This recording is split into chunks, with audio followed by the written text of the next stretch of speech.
오늘은 거룩하고 복된 주님의 날입니다. 다 같이 자리에서 일어나셔서 살아계신 하나님께 예배드리겠습니다.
온 땅이여 여호와께 노래하며 그의 구원을 날마다 선포할지어다.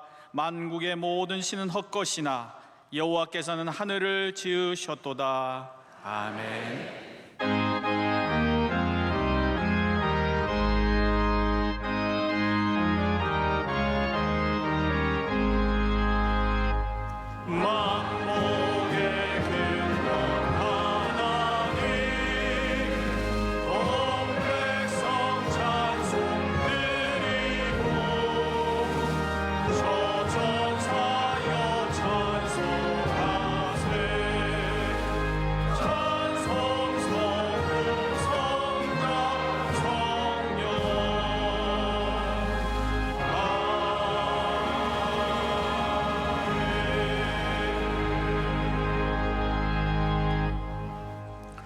예수께서 이르시되 내가 곧 길이요 진리요 생명이니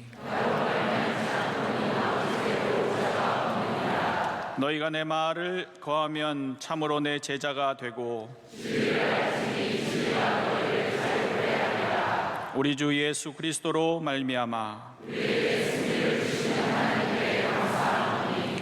그러므로 내 사랑하는 형제들아 견실하며 흔들리지 말고 항상 주의 일에 더욱 힘쓰는 자들이 되라. 아멘. 이 시간 하나님 앞에 감사와 참회의 기도를 조용히 올려드리겠습니다.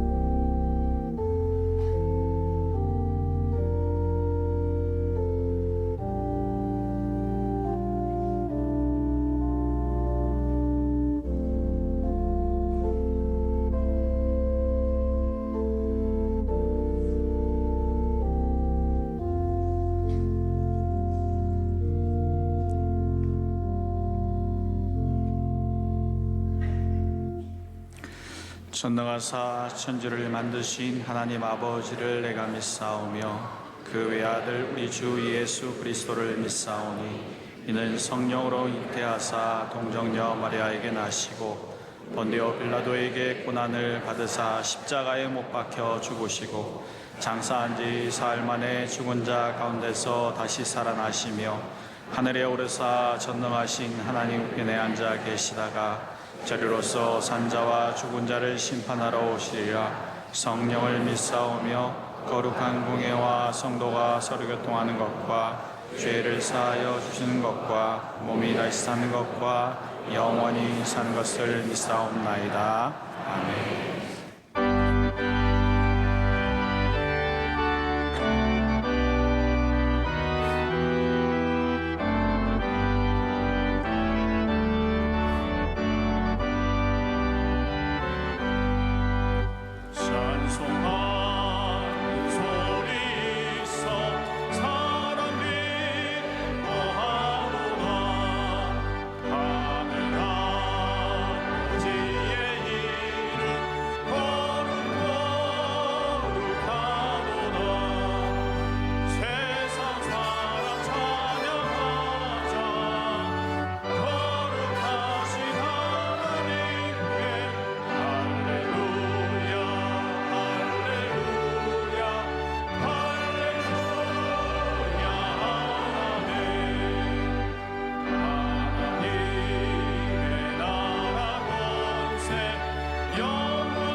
예배를 위하여 최한석 장로님께서 기도하시겠습니다.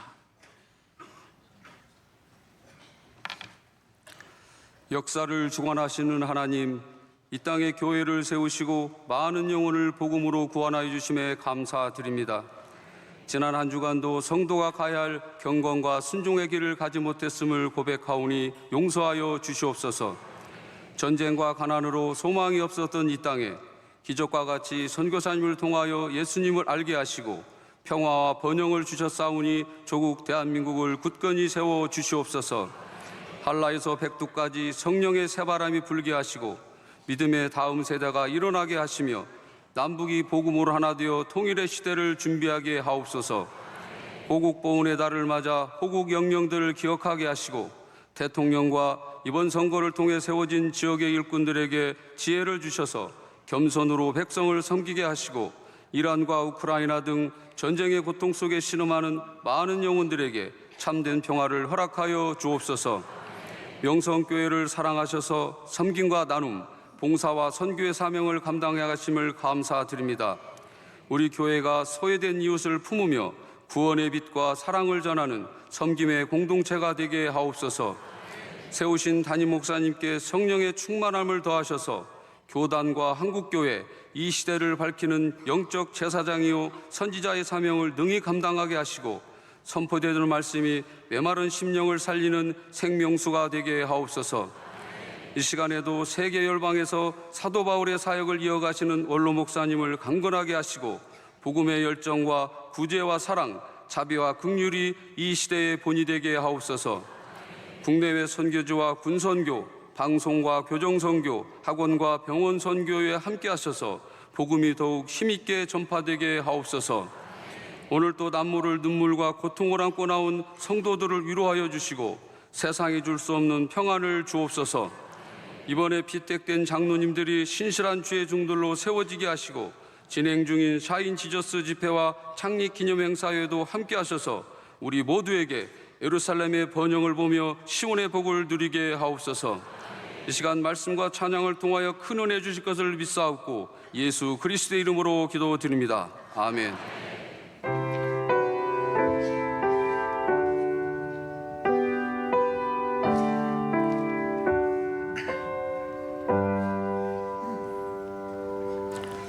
오늘 우리에게 주시는 하나님의 말씀은 신약성경 마태복음 8장 18절에서 22절까지 말씀입니다. 마태복음 8장 18절에서 22절까지 말씀을 이민호 김은정 집사님께서 봉독해 주시겠습니다. 예수께서 무리가 자기를 애워싸는 것을 보시고 건너편으로 가기를 명하시니라.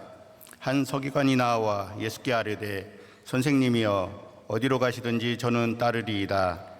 예수께서 이르시되 여우도 굴이 있고 공중의 새도 거처가 있으되 인자는 머리 둘 곳이 없다 하시더라. 제자 중에 또 한 사람이 이르되 주여 내가 먼저 가서 내 아버지를 장사하게 허락하옵소서. 예수께서 이르시되 죽은 자들이 그들의 죽은 자들을 장사하게 하고 너는 나를 따르라 하시니라. 아멘. 담임 목사님께서 교회 소식을 전해 주시겠습니다. 네, 오늘 복되고 거룩한 주님의 날에 성전에 오셔서 예배하시는 모든 성도 여러분들과 유튜버 C채널로 예배 드리시는 분들에게도 하나님의 은혜가 갑절이나 함께 하시기를 축복합니다. 우리 교회 소식 봐주시면 감사하겠습니다. 6월은 호국 보훈 나라 사랑의 달입니다. 우리 교회가 더욱더 나라를 위해서 기도 많이 하시고 또 특별히 나라를 위해서 희생하신 분들과 지금도 나라를 지키는 분들을 위해서 여러분께서 마음을 두시고 또 기도해 주시기를 부탁드리겠습니다. 오늘 찬양 예배 말씀은 베를린 한인 선교교회를 섬기시는 한은선 목사님께서 전해 주십니다. 유럽의 여러 한인 교회들과 또 우리 자녀들 이런 선교의 사역을 위해서 아주 열심히 활동하시는 목사님이신데 이번에 한국에 오셔서 저희가 말씀을 초청하게 되었습니다. 함께 은혜 받는 일에 힘써 주시기를 바랍니다. 창립 기념주일 안내를 드립니다. 지난 46년간 하나님께서 우리 명성교회 주신 은혜가 너무나 큽니다. 올해도 저희가 하나님께 감사한 마음으로 예배 드리기를 원하는데요. 이번에 주제는 다시 사랑하라입니다.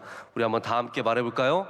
다시 사랑하라. 그래서 우리 쉐마의 말씀을 기초로 해서 우리 다시 사랑하라의 주제로 이번에 창립 기념주일 섬기게 되었습니다. 위에서 기도해 주시기를 바랍니다. 우리 청년대학부가 샤인 지저스 집회를 연이어서 갖고 있습니다. 이제 이번 주 토요일이면 마지막 집회인데 본당 여기서 갖게 됩니다.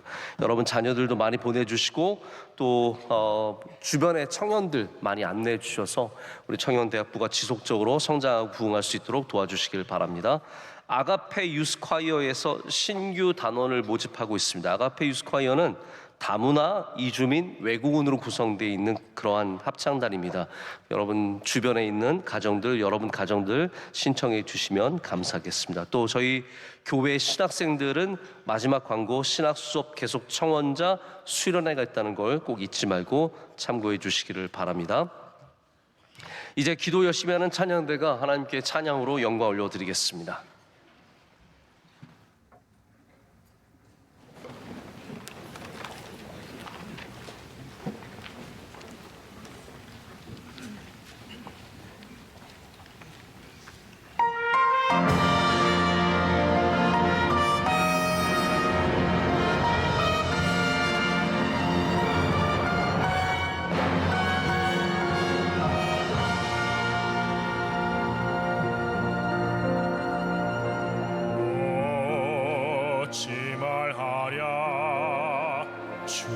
주님이 베푸시는 은혜를 쓸모없는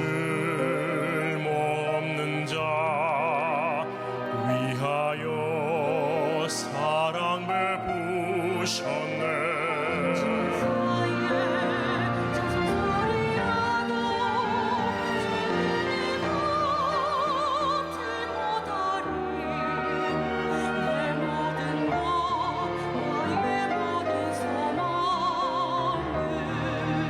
주님의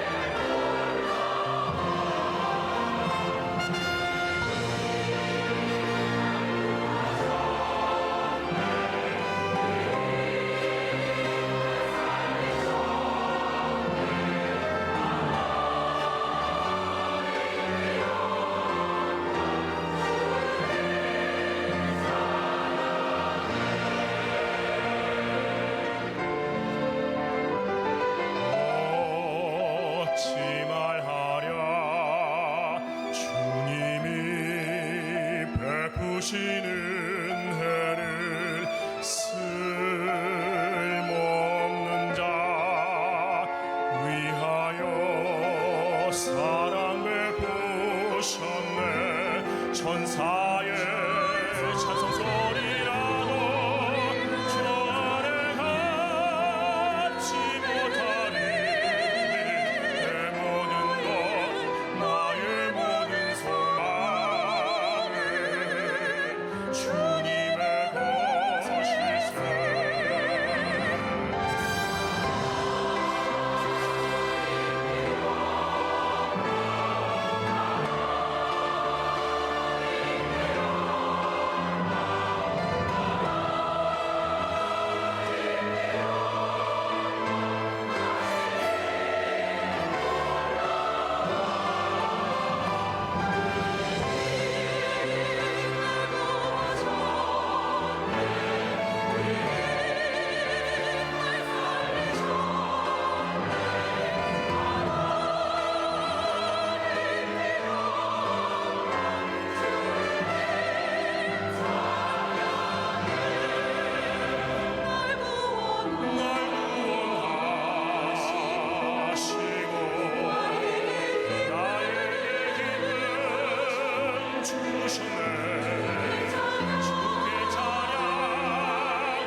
이제 말씀으로 은혜 받는 시간입니다. 담임 목사님께서 내려놓음사 사람에게서 자유함을 얻는 법이라는 제야의 말씀 주실 때 큰 은혜의 시간 될 줄로 믿습니다.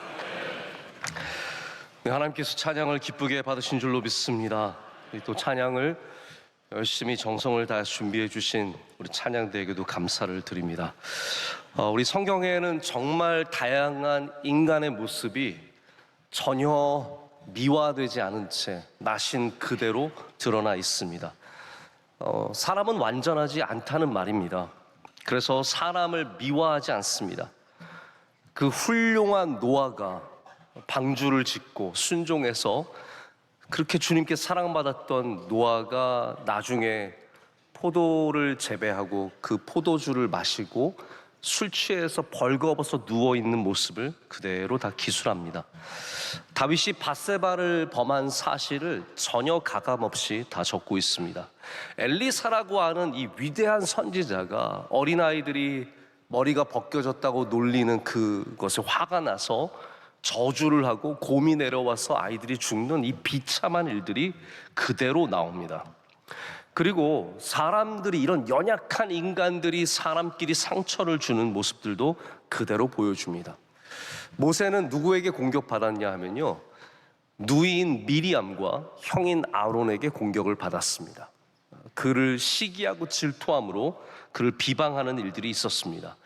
가장 대표적인 예는 예수님입니다. 예수님께서 가장 가깝게 두셨던 12제자들 중에서 한 명이 은을 받고 예수님을 팔아 넘겼을 뿐만 아니라 수제자로 길렀던 베드로가 예수님을 3번이나 부인합니다. 이런 모든 모습들은 성경이 얼마나 정직하게 적혀져 있는지를 보여주고, 그래서 우리가 성경을 신뢰할 수 있는 겁니다. 또한 우리에게 보여주는 것은 이렇게 좋고 가까운 사람까지도 우리에게서 충분히 상처를 줄 수 있고 우리 삶에 어려움이 될 수 있다는 것을 말해주고 있습니다. 하지만 이런 상처를 분명히 하나님께서는 선하심으로 바꾸실 수 있습니다.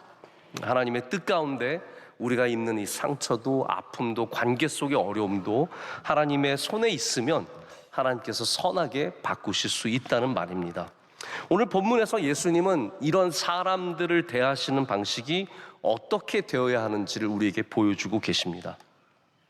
특별히 세 가지의 모습으로 사람들을 대하시는데, 관계를 이루어 가시는데, 정말 먼저 마태복음 8장이 어떤 구조로 이루어졌는지 잠깐 좀 얘기를 해야 될 것 같습니다. 여러분 아시다시피 마태는 예수님의 태어나심과 죽으신 그 예루살렘의 사건 외에는 모든 사건들이 순차적으로 되어 있지 않습니다. 그러니까 마태는 예수님의 말씀을 묶어서 5개로 배치를 했습니다. 그 가운데 산상수훈이 있고, 그 가운데 천국에 대한 비유가 있고, 종말에 대한 설교가 있고, 이렇게 어떤 묶음으로써 예수님의 말씀을 모아 나왔고, 예수님의 행적들도 그렇게 묶여 있는 것이 굉장히 많습니다. 8장도 마찬가지입니다. 오늘 우리가 읽은 본문 8장은 예수님께서 사람을 어떻게 대하셨는가에 대한 장입니다. 제가 8장을 이렇게 쭉 본문 말씀을 찾은 다음에 8장을 보니까 이렇게 시작을 합니다. 한 나병 환자를 고치셔 주셨습니다. 그리고 나서 백부장, 믿음 좋은 백부장이 와서 하인을 고쳐달라고 해서 예수님께서 하인을 고쳐주시는 얘기가 나옵니다. 그 다음에 베드로의 장모를 고쳐주십니다. 이 고쳐주시는 대상도 얼마나 다양한지를 보실 수 있어야 합니다. 그리고 나서 오늘 본문 바로 전에는 귀신을 쫓아내시고 사람들을, 병든 자들을 다 고쳐주셨다라고 하는 말씀이 적혀 있습니다. 이 모든 것은 예수님께서 사람들을 얼마나 불쌍히 여기시고 사랑하는지를 보여주는 그런 내용입니다. 예수님은 그들을 아끼셨고 그들을 불쌍히 여기셨고 그래서 고쳐주셨고 귀신들을 쫓아내 주셨습니다. 근데 이게 전부가 아닙니다. 오늘 본문에 보면 이제 예수님께서는 사람들과의 관계를 우리에게 보여주시는데, 그 관계를 보면 내려놓으시는 관계이고 떠나보내시는 관계이고 또한 동시에 붙잡는 관계입니다. 그래서 8장은 단순히 어떤 치유와 죽기, 이런 예수님께서 사람을 고치시는 이야기만 있는 것이 아니라 예수님이 사람을 대하는 방식 전체를 다루고 있다고 해도 과언이 아닙니다. 심지어는 이렇게 관계 속에 역사하시는 것도 단순한 어떤 관계의 문제만이 아니라 사람을 치유하시는 연장선상에 있지 않을까라는 그런 생각을 해보게 됩니다. 그럼 우리가 가져야 하는 인간을 대하는 방식들, 사람을 대하는 방식들도 이 세 가지의 모습 속에서 찾아보게 됩니다. 첫 번째는 예수님은 사람들을 떠날 줄 아셨습니다. 예수님은 군중의 요구나 분위기, 기대를 따라 움직이지 않으셨습니다. 18절에 무리가 자기를 애워싸는 것을 보시고 건너편으로 가기를 명하셨다라고 기록하고 있습니다. 이것은 예수님께서 사람들에게 무관심하셨다는 것이 아니라 사람들보다 사명에 더 끌려가셨다라는 그러한 말씀입니다. 예수님은 그래서 군중에게 끌려다니지 않으셨습니다. 하나님의 뜻에 끌려다니셨습니다. 요한복음에는 좀 다른 상황이지만 이런 내용이 있습니다. 오병이어의 기적을 행하신 다음에 사람들이 예수를 억지로 붙들어 임금으로 삼으려는 줄 아시고 다시 혼자 산으로 떠나가시니라 라고 되어 있습니다.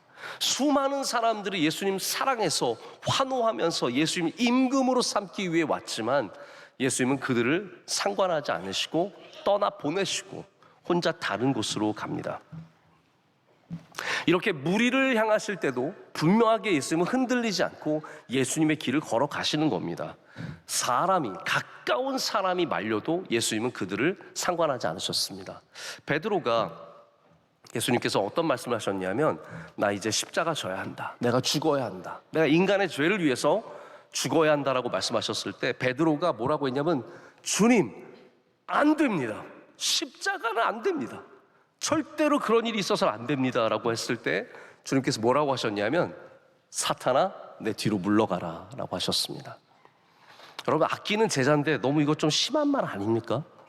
만약에 제가 이 목회자들과 함께 어디를 가다가 제가 무슨 일이 있어가지고 나 이거 가야겠다 하는데 우리 부목사님이 목사님, 안 됩니다. 거기로 가시면 안 됩니다. 그 길은 핍박과 어려움이 있습니다. 그럼 제가 사탄아 뒤로 물러가라. 그럼 그 부목사님 분명히 그날 저녁에 인스타그램에 올릴 거예요. 우리 담임 목사가 나한테 사탄이라고 했다. 여러분, 우리는 이러한 내가 사랑하고 나를 좋아하고 이런 관계 속에서 나의 목적을 잃을 때가 참 많습니다. 거기에 끌려다니게 됩니다. 진정한 사랑은 그러한 사랑이 아닙니다. 진정한 사랑은 끌려다니는 사랑이 아닙니다. 여러분, 아들을 정말로 사랑한다면 그 아들을 위해서 모든 것을 해줄 수 있지만 그 아들이 그냥 원하는 것에 다 끌려갈 수는 없는 겁니다.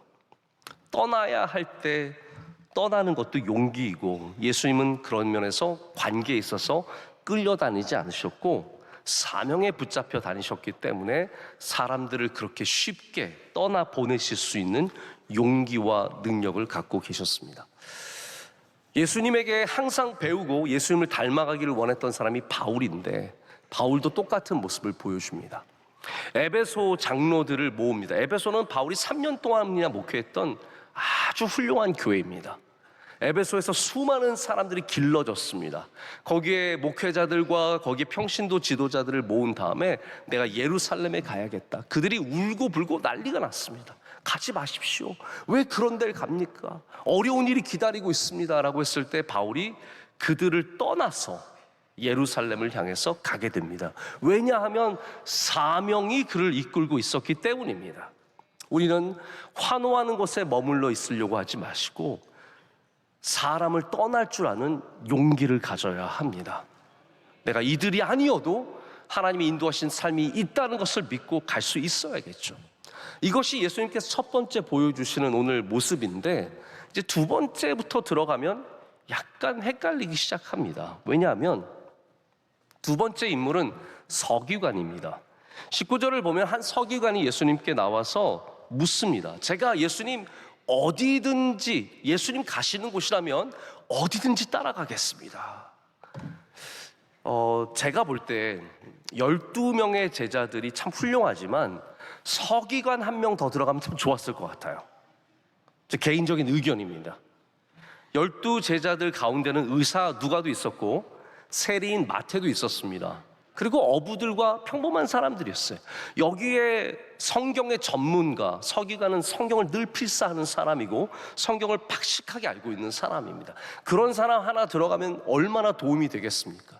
한마디로 총무 하나 생기는 거잖아요.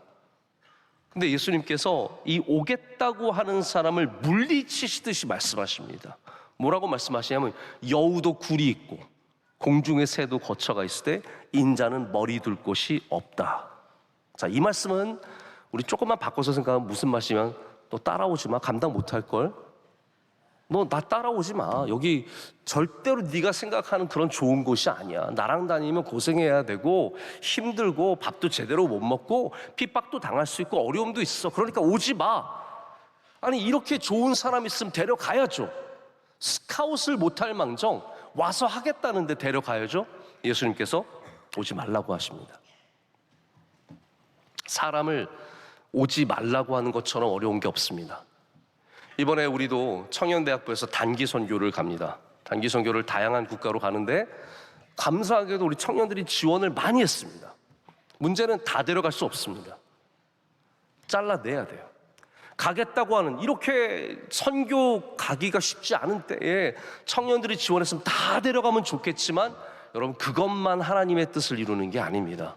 때로는 잘라내야 어쩔 수 없이 물리쳐야 하는 일들이 생긴다는 거죠. 근데 이게 세 번째로 넘어가면 또 더 헷갈려집니다. 왜냐하면 이번에는 예수님을 따라가는 제자들 중에서 한 사람이 예수님께 나와 말합니다. 여러분, 예수님의 제자가 여러 스펙트럼이 있다는 걸 아실 겁니다. 12 제자가 있고 70인의 제자가 있고 120명의 제자가 있고 수많은 이런 제자의 겹겹이 쌓여 있습니다. 그 제자 중에 한 명이 예수님께 가서 내가 아버지를 장사하게 허락해 달라고 합니다. 자, 여러분, 아버지를 장사하겠다는데 누가 이거를 보내주지 않을 수 있겠습니까? 게다가 유대인들은 하루 만에 장사를 다 치러야 합니다. 빨리 보내줘야 합니다. 저 같으면 당연히 보내줬을 겁니다. 그런데 어쩌면 예수님은 그 이 사람의 중심에 있는 마음을 읽으셨을 수도 있을 것 같아요. 가서 안 돌아오려고. 너무 힘들고 어려우니까 가서 이제는 요 핑계로 이제는 이제 끝내야지 내가. 그런 마음이 있었을지 모르겠어요. 예수님 뭐라고 말씀하시냐면 죽은 자들이 죽은 자를 장사하게 하고 너는 나를 따르라고 합니다. 자, 여러분 안 헷갈리십니까? 따라오겠다고 하는데 따라오지 말라고 하고, 가겠다고 하는데 너는 가지 말라고 하고, 예수님의 사람을 대하시는 방식들을 보면 일관성이 보이지가 않습니다. 만약에 인기를 쫓아가는 사람이었다면 따라오겠다는 사람 다 데려가야 합니다. 근데 그것도 아닙니다. 사람이 싫어서 보내기를 원하시는 분이라면 그냥 다 떠나 보내야 합니다. 근데 그것도 아닙니다. 자, 예수님의 사람을 대하시는 방식을 보면 사랑 외에는 특별한 일관성이 없습니다. 따라오면 떠나버리시고, 쫓아오면 보내시고, 가겠다고 하면 붙잡습니다. 주님은 인기와 사람들에게 박수받는 것이 목적이 아니었기 때문에, 사명을 위해서 일하셨기 때문에 이 모든 것에 있어서 자유함이 있었습니다. 아니, 저 같으면 잠자리를 만들어서라도 사람들 더 모아서 데려갈 텐데 그렇지 않으셨습니다. 아니, 사람들이 싫으셨으면 애초에 8장에 나오는 이 치유의 사건들 아예 하지도 않으셨어요. 뭐하러 사람 싫은데 뭐하러 고쳐줍니까? 힘든 사람들 뭐하러 만납니까? 그들과 식사는 왜 하십니까? 자, 그러면 예수님은 변덕이 많은, 자기 마음대로 행하는 변덕쟁이 신입니까? 아니요, 그렇지 않습니다. 오늘 말씀은 두 가지를 우리에게 분명하게 말해준다고 생각을 합니다. 첫 번째는 말씀드린 것처럼 예수님께서 사람을 사랑하셨다. 그리고 동시에 그들에게서 자유하셨다. 이것이 바로 우리가 가져야 할 사람과의 관계의 두 개의 기둥입니다. 우리는 사람을 사랑하되 매이지 않고 자유해야 합니다. 자유한 곳에 능력이 있기 때문입니다. 그럼 예수님이 가지셨던 이 자유함을 우리가 어떻게 가질 수 있겠습니까? 저는 그 관계가, 자유함이 우리가 내려놓음에서 시작한다고 생각합니다. 우리가 모든 관계들을 좀 내려놓을 줄 알아요. 집착하는 관계일수록 좀 내려놓을 수 있어야 합니다. 우리 12제자들을 좀 생각을 해보겠습니다. 예수님께서 제자들을 12명을 3년이나 데리고 다니셨습니다. 동고동락했습니다. 고생도 같이 하고 기쁨도 같이 누리고, 이들이 수많은 곳에 함께 다녔습니다. 근데 제가 성경을 이렇게 보니까 이들 중에 휴가 간 사람이 없습니다. 베드로가 일주일 동안 휴가 갔다 왔노라, 이런 기록이 없습니다. 이들 중에서 안식년을 취해서 1년 동안 어디 갔다 온 사람도 없습니다. 그런 이야기가 나오지 않습니다.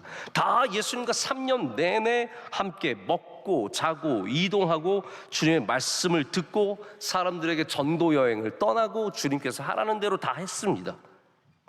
여러분, 남자들이 3년을 같이 지내면 그 우정이라는 게 생깁니다. 미운정, 고운정해서 어떠한 케미스트리가 형성이 됩니다. 우리 봉사를 3년만 같이 해도, 우리 보기만 해도 눈빛만 봐도 통하는 게 있는 것처럼 3년이나 예수님 함께 다녔으면 이 제자들은 아주 끈끈한 관계가 되었을 것입니다. 그들 가운데는 형제들도 있었습니다. 부모님이 같은 형제들도 있었고, 어부와 같은 직종을 가진 사람들도 있었습니다. 근데 나중에 이들이 다 흩어지죠. 예수님 부활하시고 나서 대명령, 대사명을 주신 다음에 그것을 잡고 흩어집니다.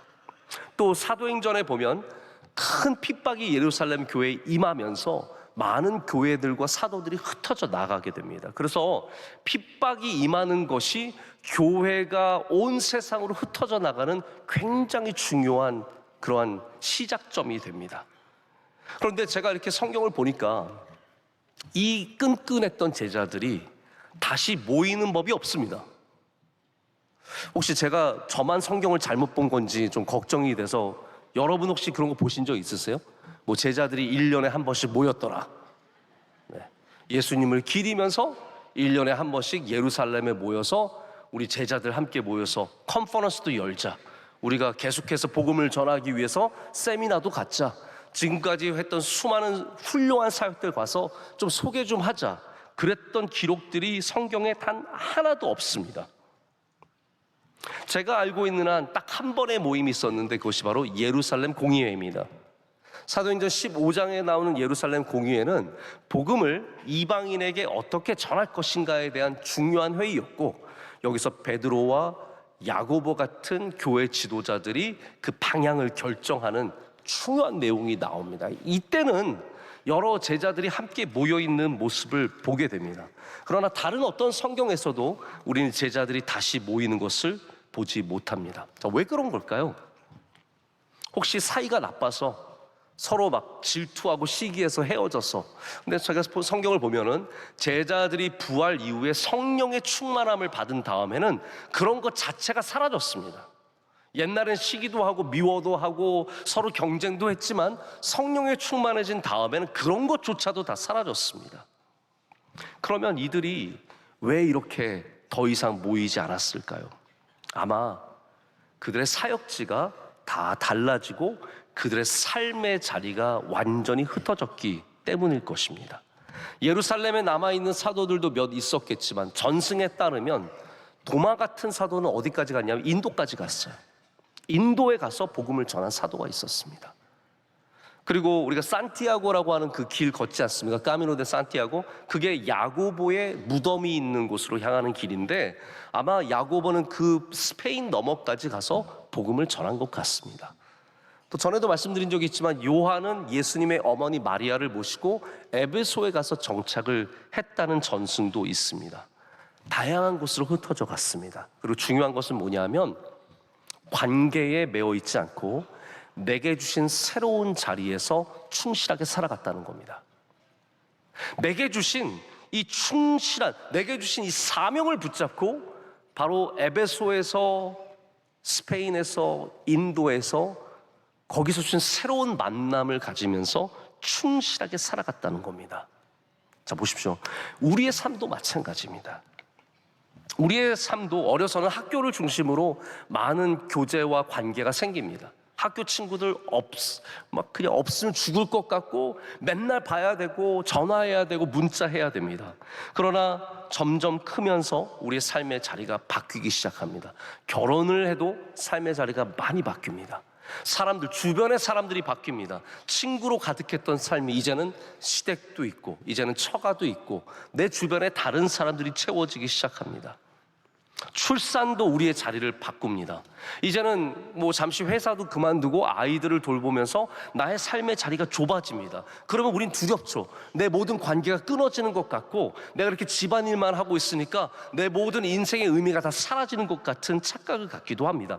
그래서 자꾸 더 많은 관계에 집착하게 되고 옛날 사람들 찾게 됩니다. 직업도 우리의 자리를 바꿉니다. 직업을 따라서 이사를 가기도 하고 우리 명성교회에서 큰 수많은 사람들이 직업 때문에 다 흩어져서 살아가기도 합니다. 다른 곳에서 교회를 다닙니다. 그러다 보면 우리도 다 이제는 내려놔야 하는 관계들이 항상 생길 수밖에 없습니다. 이제는 조금 떠나보내야 하는 사람들이 생길 수밖에 없습니다. 그런데 사람들은 관계에 어떤 욕심과 집착이 있어요. 만남을 계속 가져가려는 시도를 하고 그게 없으면 불안해합니다. 청년들도 보면 단기 선교를 다녀오면 꼭 모임을 갖습니다. 2024년도 에티오피아 팀 모여!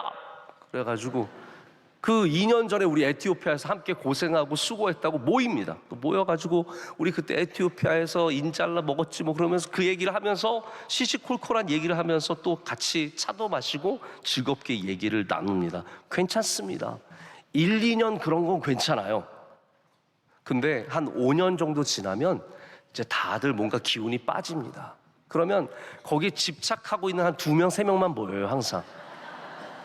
그래가지고 2004년도, 심지어는 2010년에 갔던 2005년에 갔던 태국팀 모여 그래서 모이는데 가보면 꼭 맨날 나오는 2사람만 나오는 거예요. 여러분, 이런 모임들이 점점 희미해지고 느슨해지는 것은 당연한 겁니다. 왜냐하면 우리 삶의 자리가 계속해서 바뀌어가고 있기 때문입니다. 우리가 나쁜 사람이어서가 아니에요. 내가 그들을 미워해서도 아니에요. 자, 여러분들과 멀어진 사람들이 여러분이 그냥 미워서, 여러분이 싫어서 그냥 멀어진 게 아닙니다. 살다 보면 우리의 거리가 멀어지고 우리의 만남의 빈도수가 멀어지고, 그리고 우리가 만날 힘이 부족하기 때문에 점점 멀어지는 관계들이 있다는 겁니다. 그래서 제가 소개한 멜 로빈스가 우정의 3가지 기준을 말하는데, 근접성, 타이밍, 에너지라고 말해요. 여러분, 친구도 힘 있어야 만나는 거지 힘 없으면 친구 못 만납니다. 그 맨날 사람들 챙기는 사람들, 그 쓸데없는 사람 에너지가 많은 사람들이에요. 제가 아는 어떤 목사님은 차에 딱 타시면 그때부터 전화를 하기 시작합니다. 이 사람 전화하고 저 사람 전화하고, 목회도 아니에요. 그냥 여러 사람들 챙기는 거예요. 다 챙깁니다. 저는 차에 타면 잡니다. 뭐하러 모든 사람들을 다 연락해서 지금 잘 지내고 있냐, 뭐 하고 있냐. 그분은 편지도 다 쓰셔가지고 다 챙겨요. 에너지가 있어야 그것도 감당하게 된다라는 거죠. 여러분, 때로는 우리는 내려놔야 할 관계들이 분명히 있습니다. 예수님처럼 좀 자유하게 떠나보내야 하는 사람들도 있다는 거죠. 저는 요즘에 목사님들을 많이 만납니다. 왜냐하면 제 삶의 자리가 목회예요. 예전에는 학교를 다녀서 학교의 사람들도 알았고, 예전에는 세상 사람들도 알고 지냈지만 이제는 교회로 바뀌었습니다. 목사님, 왜 제 주변에는 애기 엄마들밖에 없어요? 네가 애기 엄마니까 애기 엄마들밖에 없는 거야. 당신이 애기 엄마니까 애기 엄마들이 주변에 많아지는 거죠. 저도 처음에는 대학 동창회 나갔습니다. 몇 년이 지나고 나니까 더 이상 나갈 이유가 없어요. 처음에는 나가보니까 뭐 밥도 시내에서 먹고 밥 먹고 클럽 가더라고요. 너무너무 저와 안 맞아요. 그러니까 삶의 자리가 다르니까 점점 안 가게 되고 3년, 4년 지나고 나서는 연락도 안 하고 지냅니다.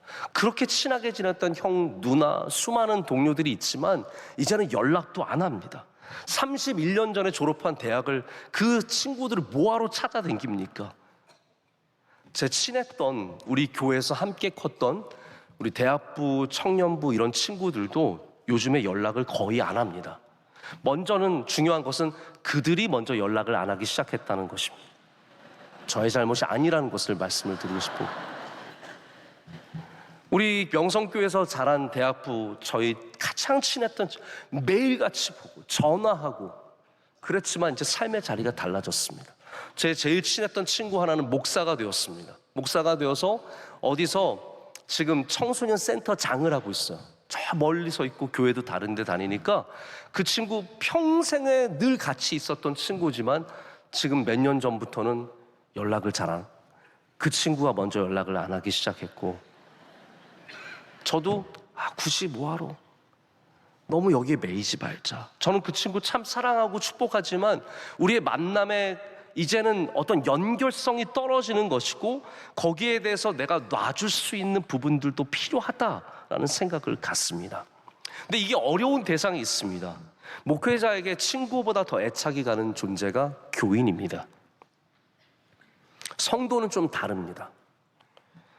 저는 가끔 우리 교회에서 신앙생활 하다가 다른 교회로 간 청년, 젊은 가정, 이런 교인들 보면 가끔 그들이 올려놓는 사진들 보면 돌 하나 삼킨 것 같은 그런 묵직한 애타는 마음이 있습니다. 굉장히 마음이 씁쓸하기도 하고 아프기도 하고 또 보면서 좋기도 한 다양한 감정들이 있습니다. 제가 사람을 떠나보내기 참 힘들어하는 그런 성품이다, 성격이다라는 생각을 제가 해봅니다. 근데 어느 순간부터 내가 이런 사람들을 축복하면서 보내줘야 되는 것이 아닐까라는 생각을 갖기 시작했습니다. 우리 청년들 가운데는 지방에 이사 가서 거기에서 교회를 다니는 사람들도 있습니다. 결혼을 해서 아이를 낳으면서 남편 교회로 간, 아내의 교회로 간 청년들도 있습니다.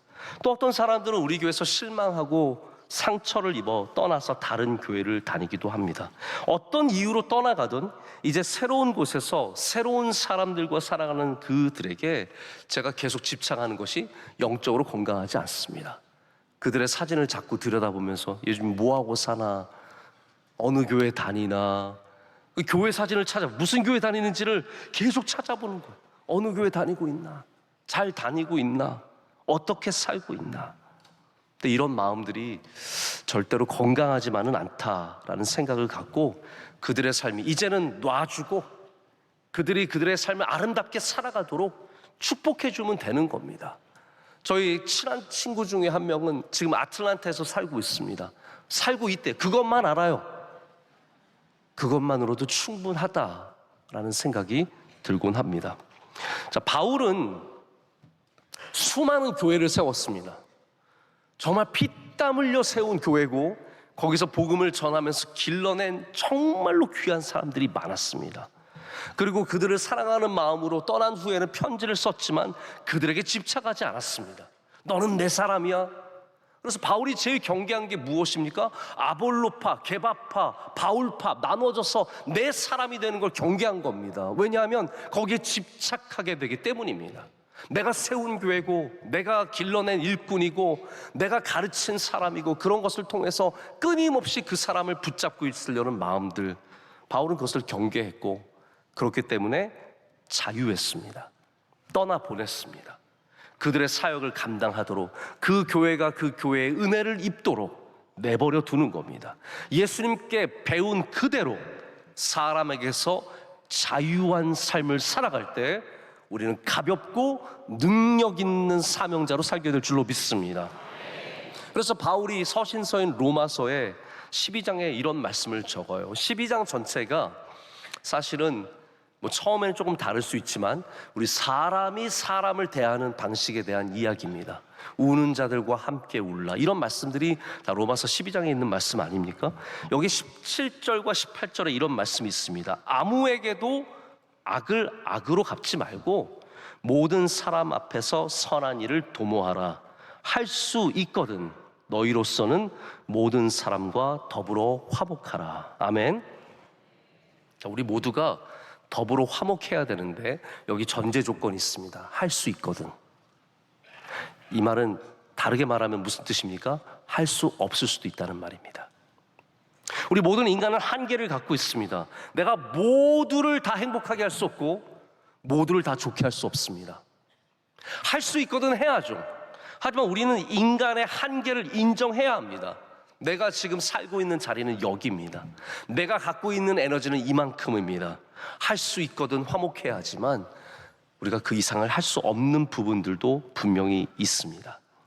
너희로서는 이라는 단어도 굉장히 중요한 단어고 우리가 캐치하기 쉽지 않은 아주 미묘한 뉘앙스가 여기 있습니다. 너희로서는 이라는 말이 무슨 말이냐 하면 너희에게 달려있는 한이라는 뜻입니다.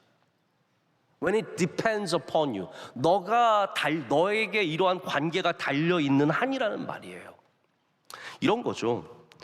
누군가가 나를 싫어해서 계속 뒷담화를 뒤에서 하고 다녀요. 그럼 내 의지와 상관없는 부분이에요. 내가 할 수 없는 부분입니다. 내가 할 수 있는 한, 이 관계가 내게 달려있는 한 우리는 반드시 화목한 관계를 가져야 할 줄로 믿습니다. 하지만 동시에 우리가 인정해야 되는 것은 내가 할 수 없는 그런 관계가 있다라는 것, 내 의지와 내 뜻대로 되지 않는 사람들도 있다라는 것. 그래서 이 말씀은 우리 한계를 인정하라는 말입니다. 우리 한계를 인정할 때 우린 자유함을 얻습니다. 여러분, 옛날 사람들 다 만나고 다니려면 어느 옛날 사람까지 만나고 다녀야 합니까? 유치원까지 가야 됩니까? 아니면 다 우리가 한계를 갖고 있습니다. 우리 교회 안에서도 지금 같은 부서 안에서 열심히 함께 봉사하면서 가깝게 지내지만 다른 부서로 가서 멀어진 사람 너무 다 챙기려고 하지 마시라는 거예요. 저도 개인적으로 목회자로서 이 교회에서 저 교회로, 저 교회에서 다른 교회로 옮겨간 그런 이력들이 쭉 있습니다. 제가 가졌던 신념 중에 하나는 뭐냐 하면 전 교회의 성도들을 내가 목양하지 말자라는 거예요. 저도 그분들에게 사랑을 많이 받았고 그분들에게 사랑을 많이 줬습니다. 그때 청년들, 잊을 수 없는 청년들이 참 많이 있습니다. 그런데 저는 좀 표현이 죄송하지만 찝쩍거리지 않습니다. 옛날 성도들에게 찝쩍거리지 않습니다. 그게 저는 좋은 방향은 아니라고 생각해요. 제가 정말로 지금 마음을 두고 섬겨야 할 것은 우리 교회에 우리의 주신 성도들이고 이 자리에 충실한 것이 하나님께서 기뻐하시는 일이라는 것이죠. 자, 말씀을 제가 정리하고 맺으려고 합니다. 여러분, 결과적으로 우리의 인간 관계를 위해서 우리가 꼭 가져야 하는 것 중에 하나가 뭐냐면 믿음입니다. 자, 왜 믿음이 중요하냐면 순종이라고 하는 책을 쓰신 존 비비어가 쓴 관계라는 제목의 책이 있습니다. 여기에 어떤 얘기가 나오냐면 누가복음 17장에 예수님께서 제자들에게 이렇게 말씀하세요. 만약 형제들이 하루에 죄를 7번 짓고 다시 돌아와서 회개하고 용서를 구하면 너희는 용서하라 라고 말씀하십니다. 자, 이게 여러분 얼마나 어려운 일입니까?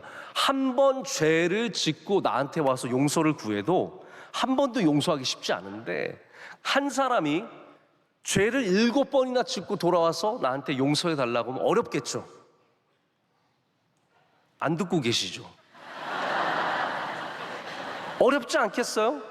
얼마나 어렵겠어요? 그러니까 이때 제자들의 반응이 정말로 흥미롭습니다. 7번 용서해라 그랬더니 제자들이 뭐라고 말하냐면 5절에 보면 사도들이 주께 여짜오되 우리에게 믿음을 더하세요 라고 말합니다. 이 말은 무슨 말이냐면 우리 인간관계에도 믿음이 반드시 필요하다는 겁니다. Increase our faith예요. 우리의 믿음을 더하게 하소서. 우리 믿음이 더해져야 용서도 할 수 있고 품을 수도 있고 사랑할 수도 있고 함께 할 수도 있는 겁니다. 그냥 내가 좋은 사람이라서가 아니라는 거죠. 제자들도 그거 너무나 잘 알기 때문에 주님 우리의 힘으로는 안 됩니다. 믿음을 더해 주세요. 저 그거 못할 것 같아요. 저 사람 용서 못할 것 같아요. 저 사람 함께 못할 것 같아요. 저 사람 떠나지 못할 것 같아요 라고 할 때 우리에게 필요한 것이 더 큰 믿음을 갖는 것입니다. 그래서 궁극적으로 예수님과의 관계가 건강한 사람이 사람들과의 관계도 건강합니다. 예수님은 사람을 사랑하셨습니다. 마태복음 8장의 내용 전체가 바로 그런 부분들이에요. 사람을 사랑하셨기 때문에 그들을 고쳐주셨습니다. 그러나 사람을 사랑하시지만 사람에게 끌려다니진 않으셨습니다. 자유하셨습니다. 붙잡기도 하시고 떠나보내기도 하시고 함께하기도 하시고 혼자 사라지기도 하시고 그 자유의 근원은 그냥 멋대로 살아가는 것이 아니라 하나님 아버지께서 주신 사명을 붙잡는 자유한 삶이었기 때문입니다. 우리는 상처 안 받기 위해서 너무 사람에게 매여 있습니다. 사람들에게 인정받으려고 쓸데없는 모임과 쓸데없는 관계에 집착해 있습니다. 사람을 잃을까 두려워서 아직도 놓지 못하고 있는 것이 너무나 많습니다. 그럴수록 우리는 믿음의 정체성을 잃어버리게 됩니다. 하나님 안에서 예수 그리스도 안에서 우리가 분명한 정체성, 나는 자유한 사람이라고 하는 정체성을 갖는다면 우리는 주님께서 하신 것처럼 떠나보낼 수도 있고 붙잡을 수도 있고 내려놓아야 할 때 내려놓을 수도 있는 그러한 사람들 될 줄로 믿습니다. 오늘도 주님이 주신 사랑 안에서 자유함을 얻고 나아가신 여러분 되시기를 축복합니다. 하나님 아버지 감사합니다. 연약한 우리를 불러주시고 연약한 우리에게 하나님의 축복의 관계를 허락하심을 감사합니다. 하나님 이 모든 것을 이 모든 사람들과 함께하는 일에 특별히 믿음이 더욱 필요함을 주님께 고백합니다. 우리 모두에게 믿음을 주시옵소서. 예수님의 이름으로 기도드립니다. 아멘. 주신 말씀 기억하면서 다 같이 찬송가 357장을 부르시면서 새가족 등록과 함께 준비하신 예물 하나님께 올려드리겠습니다. 357장입니다.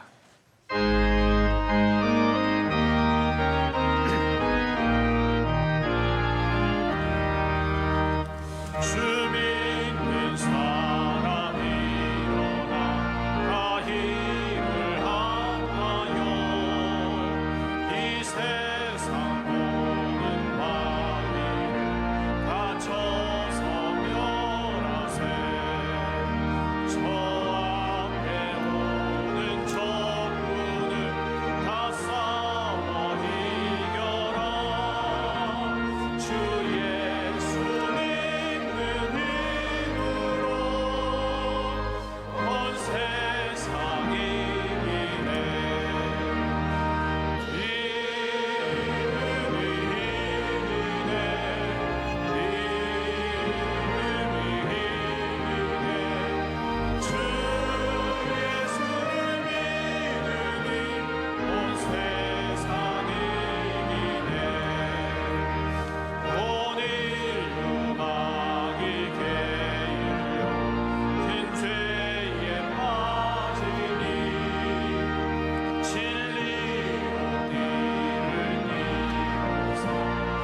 참되게 거룩하시며 참되게 사랑이 많으신 하나님 아버지, 오늘 이 시간 우리로 예배하게 하시니 감사합니다. 예배를 통해서 우리의 영광과 존귀를 주님께서 홀로 다 받아 주시옵소서. 이 시간 마음과 정성을 다 예물 올려 드릴 때 기뻐 받아 주시고, 드리는 그 모든 손길들 가운데 응답의 은혜를 내려 주시옵소서. 우리 모든 성도들 가정과 건강과 물질과 여러 일들을 위해서 간절히 기도할 때 주님께서 날마다 두드리는 문을 열어주시고 우리 창문 앞에서 우리를 기다려주신 은혜를 주실 줄로 믿습니다. 하나님, 대한민국 지난 지방선거를 잘 마치게 하심을 감사합니다. 이제 선출된 모든 사람들이 지역과 나라를 위해서 전심으로 일하게 하여 주시옵고, 하나님, 이번에 되지 않으신 분들도 나라를 위해서 사용하시는 은혜를 내려 주시옵소서. 우리 호국 보훈 나라 사랑의 달입니다. 이 나라를 지금까지 지켜주신 하나님 아버지, 영원토록 주님의 손에 붙잡아 주시옵고 평안을 허락하여 주시오며, 다시는 이 땅에 전쟁이 일어나지 않게 하여 주시고 빼앗기지 않도록 이 나라를 지켜 보호하여 주시옵소서. 오늘도 나라를 지키는 군인 장병들과 경찰들과 소방 공무원들과 수많은 일꾼들 주님께서 일일이 기억해 주시며 한량없는 은혜로 함께하여 주시옵소서. 우리 명성교회도 더욱 주님 사랑하는 교회 되게 하여 주시고 성령의 충만한 교회 되게 하여 주시옵소서. 우리 선교 사역 위에 기름 부어 주셔서 선교사님들과 늘 동행하여 주시옵고, 사랑하시는 원로 목사님도 주의 장중에 굳게 붙잡아 주실 줄로 믿습니다. 오늘 기도하신 장로님의 기도를 흠양하여 주시고 한없는 복을 그와 가정의 기업에 내려 주시옵소서. 성경 몽독한 믿음의 가정도 올려드립니다. 은혜의 샘이 멈추지 않게 하여 주시고 주님 복을 갑절이나 누리는 가정 되게 하여 주시옵소서. 우리 찬양대의 아름다운 찬양 받아 주시옵소서. 모든 예배위원들의 귀한 헌신을 받아 주시옵소서. 보이지 않는 곳 수고하는 주의 종들의 헌신도 받아 주시고 모든 주의 사랑하신 종들에게 충만한 것으로 갚아 주시옵소서. 샤인 지저스 집회 위에 은혜 내려주셔서 청년대학부의 놀라운 부흥이 시작되게 하여 주시오며, 하나님, 세대를 바꾸고 시대를 변화시키는 능력의 청년들 되게 하여 주시옵소서. 감사과 주님께 올려드리며 우리 사랑하시고 우리와 함께 하시는 예수 그리스도의 이름으로 기도드립니다. 아멘. 오늘 4부 예배에 등록하신 분들이 계십니다. 우리 크게 박수로 환영하겠습니다. 잘 오셨습니다. 환영합니다. 축복합니다. 감사합니다. 오늘 찬양대의 힘찬 찬양 큰 은혜가 되었습니다. 박수로 축복하겠습니다. 감사합니다. 모든 예배위원들도 감사합니다. 축복합니다. 감사합니다. 우리 옆에 분들과 인사하실 때 나는 자유합니다, 나는 사랑합니다, 서로 그렇게 인사하시겠습니다. 나는 자유합니다, 사랑합니다. 네.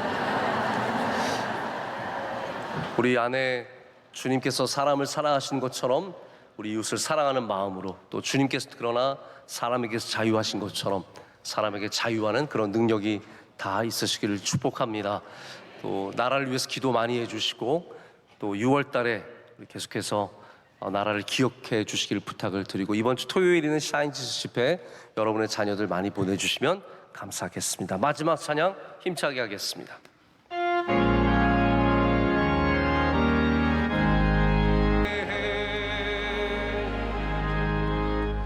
이제는 우리 주 예수 그리스도의 크신 은혜와 하나님 아버지의 영원하시고 변함없으신 그 크신 사랑과 성령님의 역사하심과 임재하심이 주의 말씀을 받고 사랑함으로, 그러나 자유함으로 우리의 모든 관계 속으로 나아가는 주의 사랑하시는 성도들 가운데, 가정 가운데 이제로부터 영원토록 함께 하시기를 간절히 축원하옵나이다.